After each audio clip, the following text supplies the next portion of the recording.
Assalamualaikum warahmatullahi wabarakatuh, penonton YouTube Media House. Pak Bro yang berbahagianya, malamnya kamu dari Aceh. Persiapan pawai budaya nyo dari Sulawesi Selatan. Jadi macam apa kalon lagi yang rupa yang ke budaya-budaya yang perlu kita yang pertahankan supaya generasi yang akan datang lebih tahu tentang budayanya sendiri.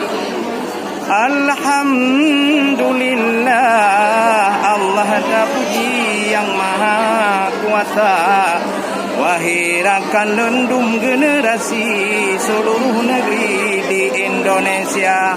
Coba kita lihat ini dari Sulawesi, indah sekali warni dan warna. Untuk ikut PKN wahai generasi di sini di RI Senayan Jakarta. Mudah-mudahan semua generasi harus taati bagaimana budaya. Inilah yang penting kita lestari, budaya negeri harus kita cinta.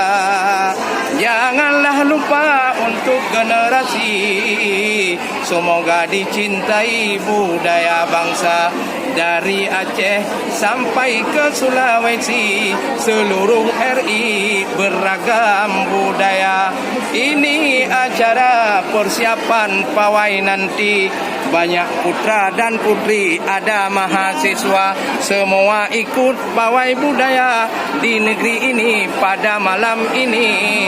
Semua sudah tiba, mulai dari Aceh sampai Irian sama sekali seluruh provinsi di Indonesia.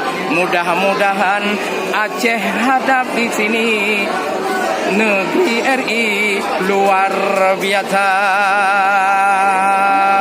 Mari bersama-sama kita lestari budaya negeri, kekayaan bangsa.